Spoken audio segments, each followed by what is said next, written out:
Hello friends, मैं मुकेश तिवारी एक बार फिर से आपका स्वागत करता हूं अपने YouTube channel green please pay.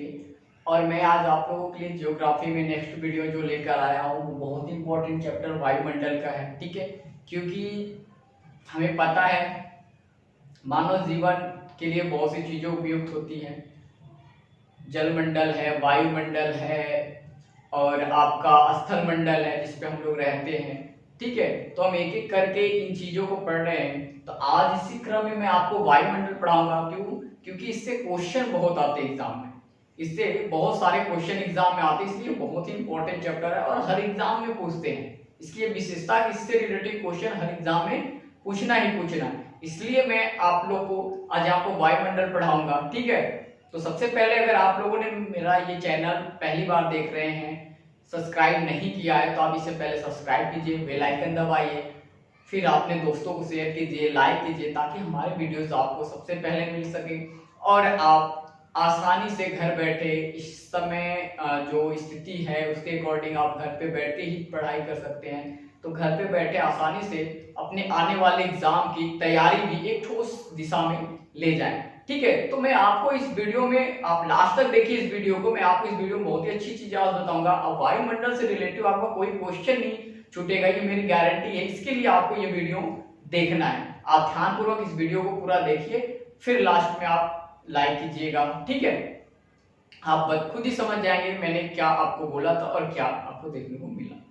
ठीक है, तो मेरा काम है आपको जियोग्राफी का हवा लोगों के दिमाग में रहता है उसे निकालना और बहुत ही सरलता से चीजों को आपके थ्रू पहुंचाना, ताकि आप अपनी सफलता जल्दी से जल्दी प्राप्त करें, अपने लक्ष्य की तरफ एक सही दिशा में आगे बढ़े। मेरा यही मकसद है, इसलिए मैं आपको कोशिश करता हूँ बहुत इजीली पढ़ाऊं। ठीक है, चलिए ठीक है, तो अब हम देखते हैं अपना चैप्टर वायुमंडल। ठीक है, तो पहले ये जाने हम कि आप लोग जानते हैं एक चीज है, एक होता है स्थल मंडल, एक होता है जलमंडल और एक होता है वायुमंडल। ठीक है, इन्हीं तीनों के मिश्रण से जो बना है उसे हम जैवमंडल कहते हैं। और जैवमंडल पे ही क्या होता है, जैवमंडल पे ही हम लोग रहते हैं, मानव जीवन यहीं पे मतलब मानव जीवन यहीं पे संभव है, इसलिए हम इसे क्या कहते हैं, जैवमंडल। ठीक है, तो आज हम इसी में से वायुमंडल को पढ़ेंगे। तो सबसे पहले हम देखते हैं, देखिए मैंने आप लोग के लिए चार्ट बताया है। ये चार्ट इसलिए बनाया है क्योंकि इस चैप्टर से गैसों से रिलेटेड क्वेश्चन आते हैं ज्यादा। ठीक है, तो पहले हम एक बार इस गैसों से रिलेटेड क्वेश्चन को देखेंगे, फिर उसके बाद हम आएंगे इस मंडल पे और इसको एक एक करके पढ़ेंगे। तो सबसे पहले बता दें कि जो नाइट्रोजन है, आपको पता है कि पृथ्वी की सतह पे 78% भाग पे जो मंडल में 78% भाग पे, ठीक है, वायुमंडल में 78% भाग पे नाइट्रोजन गैस पाई जाती है। वायुमंडल के 78% भाग में क्या पाया जाता है, नाइट्रोजन गैस। बाकी के ये 21% ऑक्सीजन पाई जाती है।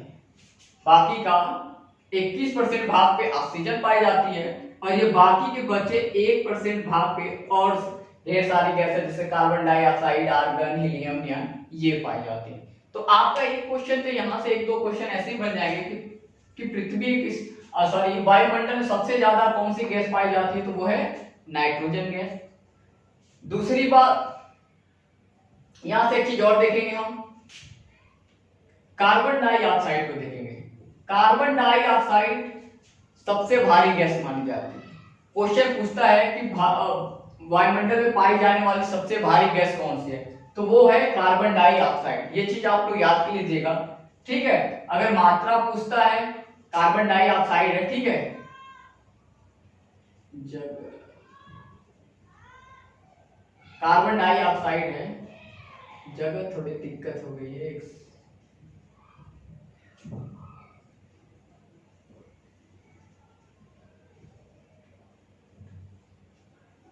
ठीक है, थोड़ा जगह थोड़ी। तो कार्बन डाइऑक्साइड जब वायुमंडल में पाई जाने वाली सबसे जो भारी गैस है वो है कार्बन डाइऑक्साइड। ये चीज याद रखिएगा, ये पूछता है क्वेश्चन में, बहुत बार एग्जाम में पूछा है। ठीक है। और देखिए उसके बाद है ये हमारा है आर्गन गैस है। आर्गन एक निष्क्रिय गैस है, ठीक है, जिसे अक्रिय गैस भी कहते हैं। ये एक निष्क्रिय गैस है। आर्गन हुआ, हीलियम हुआ, नियान, ये एक निष्क्रिय गैस की श्रेणी में आते हैं। तो ऐसे भी क्वेश्चन पूछता है कि निम्न में से कौन सा निष्क्रिय गैस है, तो हीलियम, आर्गन, मतलब कोई इनमें से एक देगा और चार आपको 3 ऑप्शन इसके अंदर देगा, तो आप उसमें बता सकते हैं। अगर आर्गन है ऑप्शन तो आर्गन मान सकते हैं, हीलियम है तो हीलियम मान सकते हैं। तो 3 क्वेश्चन तो यहाँ से ऐसे ही बन जाते हैं। एक, सबसे ज्यादा क्या पाया जाता है, नाइट्रोजन। दूसरी, वायुमंडल सबसे भारी गैस कार्बन डाइऑक्साइड। तीसरी, आप इनमें से कौन सी गैस निष्क्रिय गैस है, तो आर्गन या हीलियम जो है आप माने। तो आपके ये तीनों में से तो 100% क्वेश्चन पूछना ही पूछना है, ठीक है। किसी न किसी एग्जाम में पूछते ही, हर एग्जाम में इन तीनों में से कोई ना कोई एक पॉइंट आ जाता है, ठीक है। तो आप यहाँ पे इसके, तो आप इसका मात्रा प्रतिशत में इसे भी याद रखिएगा, कितने परसेंट पाई जाती है, कभी कभी ये भी पूछ दिया जाता है, तो आप उसे परसेंटेज में बता दें, ठीक, क्लियर। आइए अब हम इसके तरफ बढ़ते हैं। अब हम यहाँ पे एक एक करके पढ़ेंगे। तो सबसे पहले हम यहाँ पे देखेंगे क्षोभ मंडल। मंडल होते हैं पृथ्वी 5 भागों में वायुमंडल डिवाइड करके देखा जाता है। क्षोभ मंडल, ट्रोपोस्फेयर, समताप मंडल, स्ट्रेटोस्फेयर, मध्य मंडल, मेसोस्फेयर, आयन मंडल, आयनोस्फेयर और वायुमंडल, एक्सोस्फेयर, ठीक है। तो हम इसे 5 भागों में डिवाइड करके देखा जाता है, ठीक है। और देखिए अब जो एक क्वेश्चन इससे पूछने का तरीका, उसमें इंग्लिश को भी शामिल कर लिया है। कभी कभी क्वेश्चन मिलान वाला दे देता है, ठीक है, मिलाने के लिए तो इंग्लिश में ही नाम दे देता है। ट्रोपोस्फेयर, स्ट्रेटोस्फेयर, जैसे यूपी पीसीएस के क्वेश्चन में पूछा था कि जो वायुयान उड़ाए जाते हैं या परावैंगनी किरण की जो घटना होती है वो किस मंडल में होती है, तो इंग्लिश में दिया था। या ओजोन परत जो होती है हमारी, जो परावैंगनी किरण, तो ओजोन परत किस स्फीयर में पाया जाता है। तो आपको ये हिंदी और इंग्लिश दोनों में याद होना चाहिए। स्ट्रेटोस्फीयर ये इंग्लिश में देगा, आप इसको इंग्लिश में भी याद है, तो इसलिए आप हिंदी और इंग्लिश दोनों में से याद कर लीजिएगा, ठीक है। आइए अब हम शुरुआत करते हैं। ये हमारे पृथ्वी की सतह है। क्वेश्चन यहाँ से एक ऐसे भी बनता है, पृथ्वी की सतह के सबसे नजदीक कौन सा मंडल है, तो पृथ्वी की सतह से जुड़ा हुआ सबसे नजदीक मंडल क्षोभ मंडल है। पृथ्वी की सतह से पहला जो उठता है, ऊपर की तरफ हम बढ़ते हैं, तो पहला ही मंडल जो है वो क्षोभ मंडल है, ठीक है। तो ये याद कीजिएगा। क्षोभ मंडल की ऊंचाई पृथ्वी पे ध्रुवों पे इसकी ऊंचाई 8 किलोमीटर होती है। ध्रुवों से इसकी ऊंचाई 8 किलोमीटर होती है और विषुवत रेखा पे इसकी ऊंचाई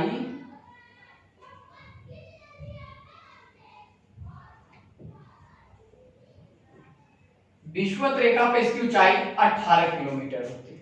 तो क्षोभ मंडल में हम कुछ विशेषताएं इसकी देखेंगे, ठीक है। पहला है ऊंचाई से संबंधित, मतलब ध्रुवों पर पृथ्वी की क्षोभ मंडल की ऊंचाई 8 किलोमीटर होती है और विषुवत रेखा से 18 किलोमीटर होती है। ये भी क्वेश्चन पूछ देता है कि ध्रुवों पर कितनी ऊंचाई होती है क्षोभ मंडल की या विषुवत रेखा, तो आप इसे बता सके, ठीक है, पहला पॉइंट।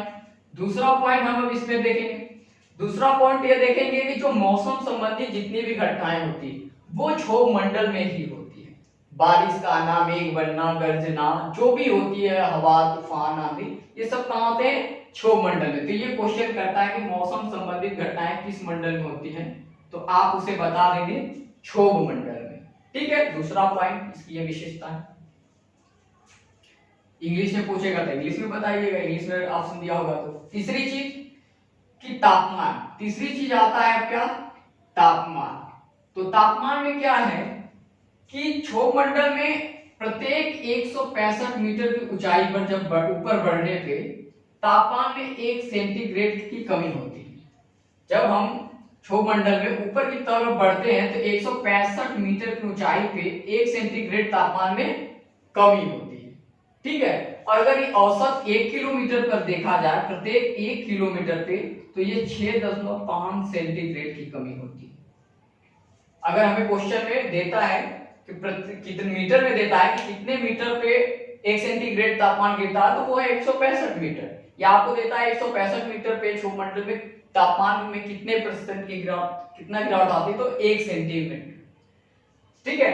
प्रत्येक 165 मीटर पे 1 सेंटीग्रेड तापमान में कमी आती है।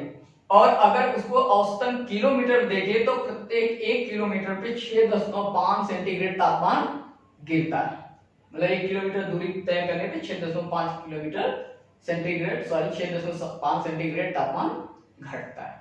ठीक है, तो ये तीसरी चीज हो गई।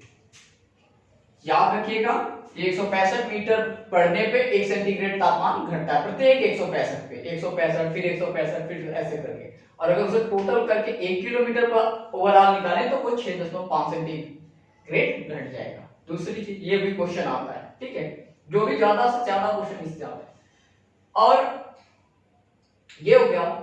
और चौथी चीज, जो कार्बन डाइऑक्साइड गैस है ये भारी गैस है। भारी गैस होने की वजह से ये क्या है, क्षोभ मंडल की निचली सतह पे पाई जाती है। भारी होने की वजह से ये क्षोभ मंडल की निचली सतह पे पाई जाती है। तो आप ये भी कर सकते हैं,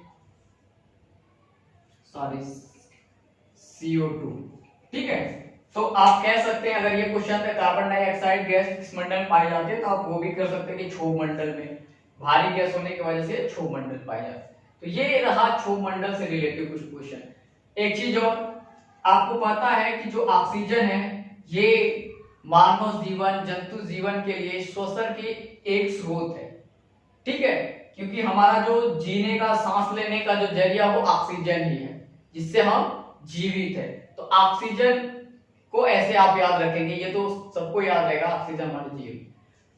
फिर देखिए जो कार्बन डाइऑक्साइड है वो भारी गैस है, ठीक है। एक पॉइंट अब यहाँ पे और देखिए कार्बन डाई से, कि जो भारी होने की वजह से ये क्षोभ मंडल में है, ये करती क्या है, ये सूर्य की किरणों को अवशोषित करती है, ठीक है, जिसके वजह से ये ग्रीन हाउस प्रभाव के लिए जिम्मेदार भी मानी जाती है।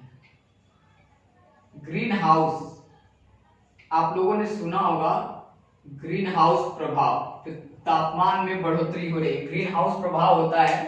ग्रीन हाउस प्रभाव के लिए कार्बन डाइऑक्साइड जिम्मेदार होती है। जब ये अवशोषित करती है, उसी की वजह से क्या होता है, जब कार्बन डाइऑक्साइड की मात्रा बढ़ती है तो तापमान क्या बढ़ रहा है, सतत तापमान पृथ्वी का बढ़ रहा है। हम कहते हैं ना तापमान बढ़ा, भी हाल में आप लोग सुना, तापमान बढ़ने की वजह से हिमालय जो है वो तेजी से पिघल रहा है, आर्कटिक पे पिघलन हो रही, तो वो क्या, वो ग्रीन हाउस गैस प्रभाव की वजह से ही हो रहा है, ठीक है। तो कार्बन डाइऑक्साइड गैस को ग्रीन हाउस प्रभाव का जिम्मेदार माना जाता है, ठीक है। इसको रोकने के लिए गवर्नमेंट अलग अलग टाइप के उपाय करती है, ठीक है। जैसे एक क्योटो प्रोटोकॉल आया था, वो ग्रीन हाउस प्रभाव से ही रिलेटेड था। ये जापान के क्योटो शहर में क्योटो प्रोटोकॉल आया था, जिसमें ये फैसला किया गया था कि किस तरह से ग्रीन हाउस को मतलब कंट्रोल किया जाए और तापमान को नियंत्रित किया जाए, ठीक है। तो ये चीज आप ये भी बता सकते हैं, कार्बन डाइऑक्साइड, एक क्वेश्चन यहाँ से ये भी कार्बन डाइऑक्साइड बनेगा कि ग्रीन हाउस प्रभाव के लिए जिम्मेदार कौन सी गैस है, तो वो है कार्बन डाइऑक्साइड, ठीक। तो ये 5 पॉइंट हो गए आपके इससे रिलेटेड। अब हम देखेंगे समताप मंडल। तो समताप मंडल की कुछ विशेषता है। पहली विशेषता यह है कि इसमें मौसम संबंधित कोई घटना नहीं होती, ये मौसम संबंधी घटनाओं से फ्री होता, मुक्त होता है, जिसके वजह से इसमें जहाज वगैरह उड़ाना, वायु जेट वायुयान ये सब उड़ाने के लिए ये एक अनुकूल है, आदर्श दशा मानी जाती है, ठीक है। तो पहला तो आपका यही आएगा कि ये मौसम से जो क्या है, ये मौसमी दशा से ये फ्री होती है, मुक्त होती है, जिसके वजह से इसमें वायुयान उड़ाया जाता है, ठीक है। तो आपको ये क्वेश्चन कर देता है कि किस मंडल में वायुयान उड़ाने की जो घटना है वो किस मंडल में घटित होती है, तो आप सीधे से बता सकते हैं स्ट्रेटोस्फेयर या समताप मंडल में, ठीक है। ये वायुयान वगैरह उड़ाने के लिए ये सबसे अनुकूल या आदर्श दशा इसी मंडल में पाई जाती है, ठीक है। दूसरा पॉइंट, इस मंडल में 8 किलोमीटर से लेकर 35 किलोमीटर तक ओजोन परत की ओजोन गैस की एक परत मिलती है। 8 से लेकर 35 किलोमीटर तक ओजोन गैस की एक परत मिलती है।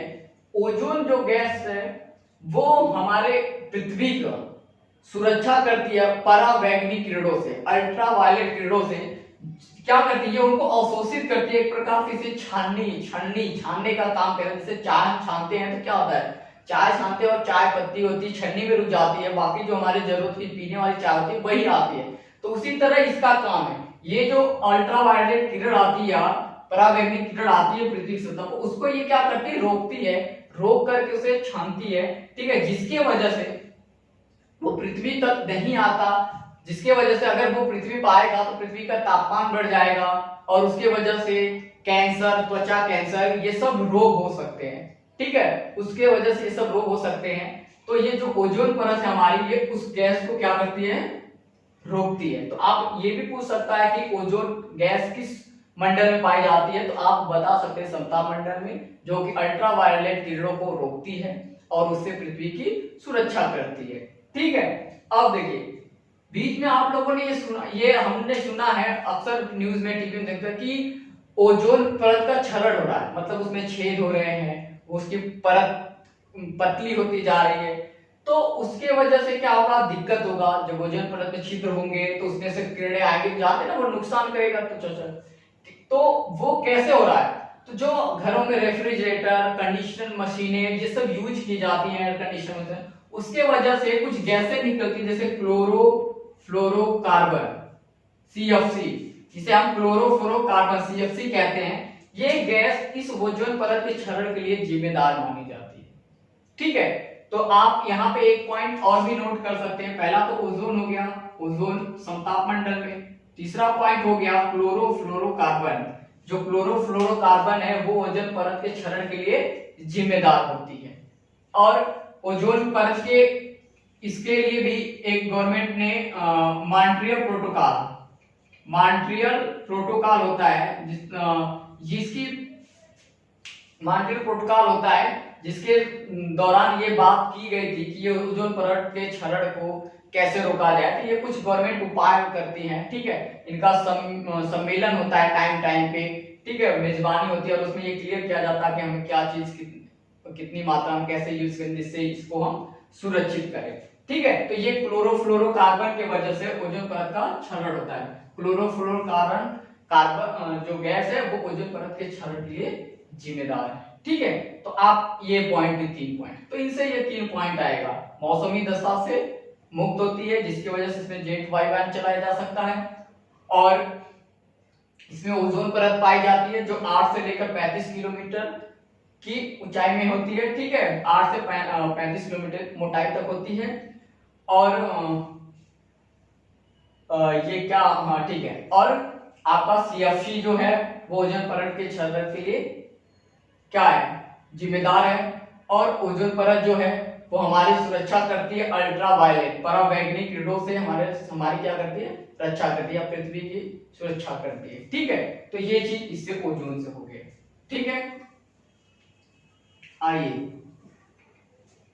अब हम देखते हैं,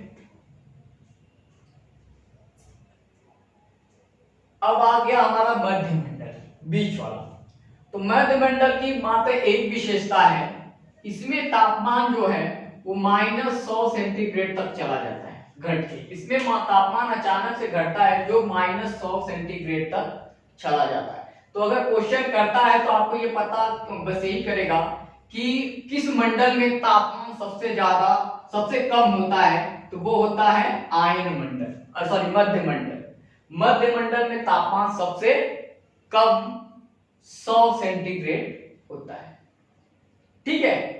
तो ये आप एक पॉइंट इससे याद रखिएगा कि मध्य मंडल में ही सबसे कम तापमान, मंडल में इन सब मंडलों में सबसे कम तापमान मध्य मंडल में 100 सेंटीग्रेड होता है, ठीक है। उसके बाद हमारा आता है आयन मंडल। आयन मंडल में क्या है, आयन मंडल में जब पृथ्वी से कोई विकिरण, ये जो मंडल है इसमें क्या होता है कि ये विद्युत आवेशित कण जो होते हैं, विद्युत आवेशित कणों की इसमें बहुलता पाई जाती है, मतलब प्रचुर ज्यादा पाए जाते हैं।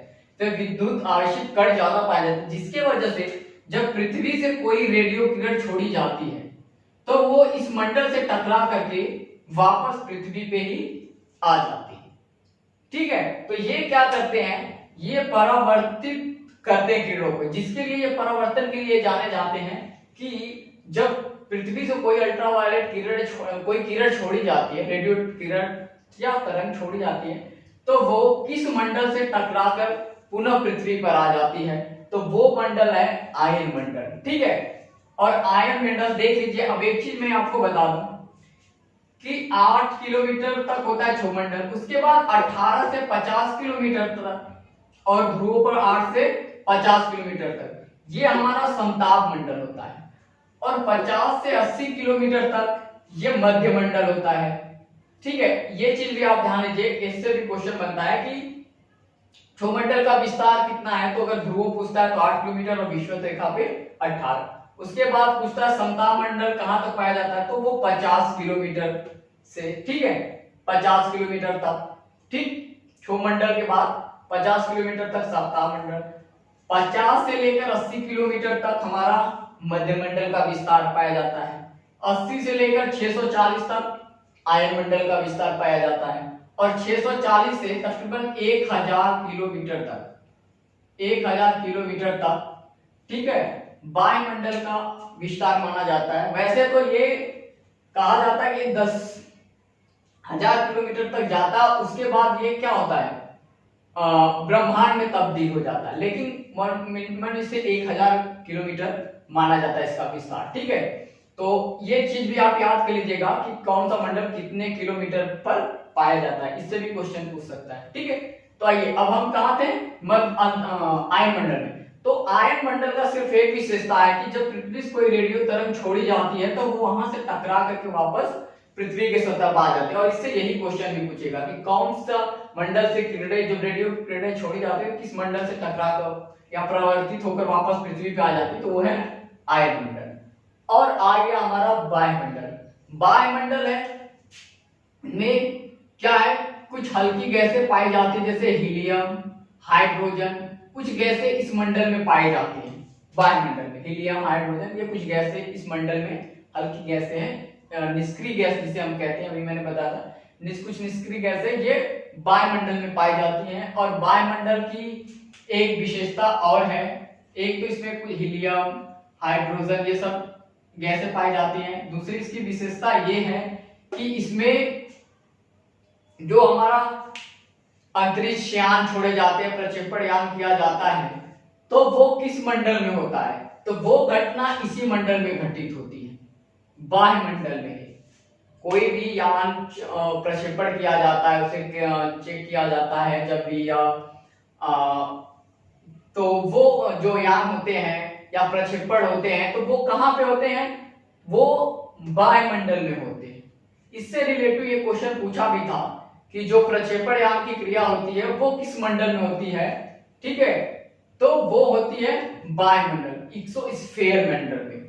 ठीक है, एक्सोस्फीयर। ठीक है, तो आपको ये पूछ सकता है कि प्रक्षेपण यान की क्रिया किस मंडल में होती है, तो आप आसानी से बता सकते हैं वायुमंडल। अगर इंग्लिश में पूछता है इंग्लिश में एक्सोस्फीयर मंडल। ठीक है, तो ये होता है हमारे 5 मंडल, और ये होती है इनकी कुछ विशेषता, और ये होंगे कुछ गैसें हैं। ज्यादातर क्वेश्चन गैसों से या तो क्षोभमंडल से ही पूछा जाता है और समताप मंडल से, इसके ऊपर से बहुत ज्यादा नहीं पूछा जाता, लेकिन पूछा जाता है। तो मैंने एक एक करके आपको इसकी विशेषता बता दी। ठीक है, तो मैं उम्मीद करता हूं कि ये चीज आपको समझ में आ गई होगी।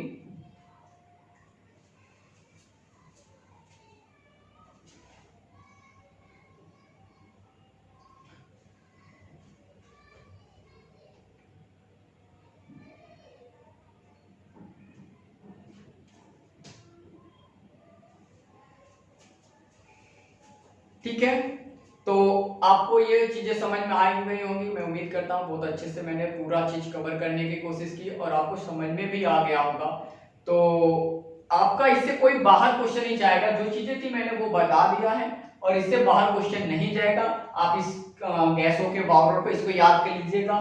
ठीक है, और ये मैंने जैसे जैसे बताया परत दर परत इसे याद करना है, और ये कितने किलोमीटर पे किस मंडल का विस्तार है, इसे जरूर याद कर लीजिएगा। ठीक है, उसके बाद आपको कोई भी क्वेश्चन इससे नहीं छूटेगा। अगर आपको कोई डाउट है, कोई कंफ्यूजन है, तो आप जरूर हमें कमेंट करिए और अपना क्वेश्चन का रिप्लाई लीजिए। ठीक है, मैं आपको जरूर वहां पे आंसर दूंगा। तो वीडियो देखने के लिए बहुत बहुत धन्यवाद।